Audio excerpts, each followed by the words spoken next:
김건희 불기소 두고 유엔 개입 요청, 윤 대통령 의혹 불기소 유엔의 긴급 개입 요청.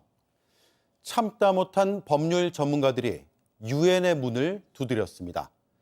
지금의 행태를 두고 볼 수 없으니 유엔이 개입해달라고 요청을 한 겁니다.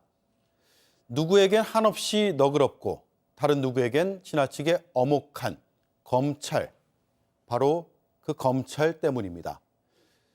유엔의 특별보고관은 조사를 해본 뒤에 우리 정부에 질의서를 보내거나 적절한 조치를 권고할 수 있다고 합니다.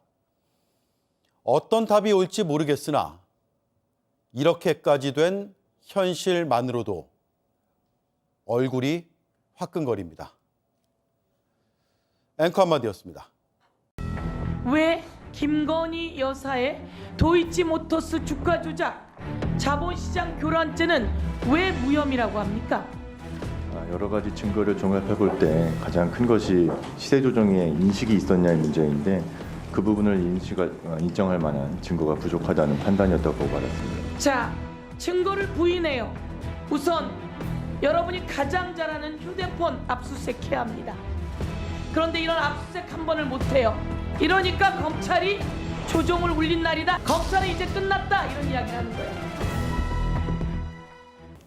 예전부터 이미 그 노무현 대통령의 사건이라든가 이런 때부터 검찰의 정치적인 편향 이런 것이 아주 한국 사회를 뒤흔들 정도 아니었겠습니까? 네. 그런 것이 아주 노골적으로 뚜렷하게 드러났던 것이고 가까운 사례로 보자면 조국 사건도 있었고요. 그 전에도 이명박 정부 때 PD 수첩 사건이라든지 많은 사건들을 우리가 생각할 수가 있죠. 검찰이 이렇게 아주 그냥 드러내놓고 정치적인 성격을 띠고 사건을 판단하고 결정하는 것이 그것이 바로 검찰 개혁이 필요하다라고 하는 그 중요한 어떤 이유였고 그래서 검찰 개혁을 끊임없이 시도를 했고 심지어 이제 지난 정부에서는 공수처까지 만들었습니다만 여전히 그 정치적인 어떤 편향 이걸 벗어나지 못하고 있는 것이죠. 정치적인 편향이 더 심해졌다는 이야기들도 세간에서는 하는데 왜냐하면 검찰총장 출신의 대통령이 탄생을 했고 그에 대한 그 인사권이 이루어졌고 그러다 보니 사건에 대해서 앞서 제가 말씀드린 그런 숫자에서도 드러나는 것처럼 야당을 대하는 것과 여권 인사를 대하는 것에 큰 차이가 생겼다라는 것인데 이 부분은 동의하세요? 그렇습니다. 그렇게 생각합니다.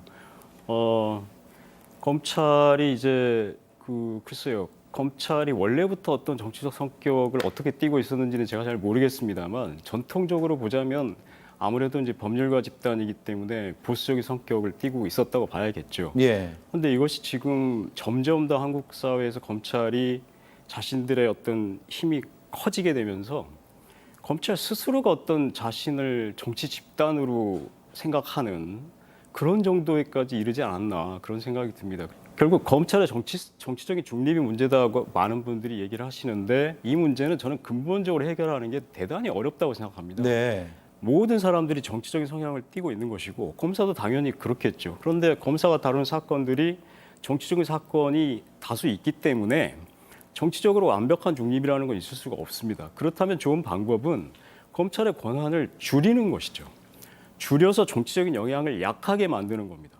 그래서 수사와 기소를 분리하는 것이 좋다는 것이고 분리를 한 다음에 각각의 기관에 대해서 다시 이것을 통제할 수 있는 국민의 감시기구, 시민의 감시기구 이걸 만드는 것이 근본적인 해결 방법이라고 생각합니다. 그러면 교수님은 기소와 수사를 확실하게 분리하는 게 근본적인 해법에 가까운 해법이 될 수 있다라는 판단이신 거네요.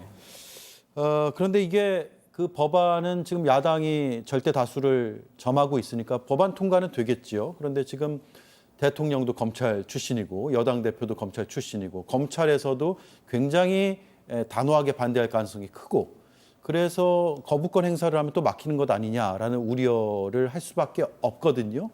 그렇습니다. 현실적으로는 어떻게 될까요? 현실적으로 그래서 불가능하다고 생각합니다. 결과적으로 결말은 불가능이다. 어떤 검찰 개혁 법안을 만든다 하더라도 지금 대통령이 이미 20건 이상 거부권을 행사하고 있는 마당에 또 제가 듣기로 대통령이 유일하게 자신의 자신의 어떤 그 힘을 가장 강하게 유지하고 있는 집단이 검찰이다 이렇게 다들 얘기하고 있는 마당에 검찰 개혁 법안을 순순히 대통령이 받아들일 이유가 없죠. 예. 그러니까 검찰 개혁의 제도적인 시도는 이 정권 하에서는 거의 불가능하지 않을까 그렇게 생각이 예, 듭니다. 허탈한 결론인데 현 정권 하에서라는 전제가 붙었네요. 네. 검찰이 도이치모터스 주가 조작 사건과 관련해 김건희 여사를 무혐의 처분한 가운데 문재인 정부 법무부 장관 출신 추미애 더불어민주당 의원이 검찰의 결정을 강하게 비판했습니다. 수사 결과가 아니죠. 수사를 한 적이 없으니 검찰 입장문 명실상부 저희들은 권력의 개가 되겠습니다. 기대하지 마십시오. 이런 거 아닐까요? 추미애 의원은 대통령과 대통령의 배우자 그 가족이 대통령 취임 이전에 범한 죄의 공소시효를 퇴임일까지 정지시키는 내용의 형사소송법 개정안을 발의했습니다.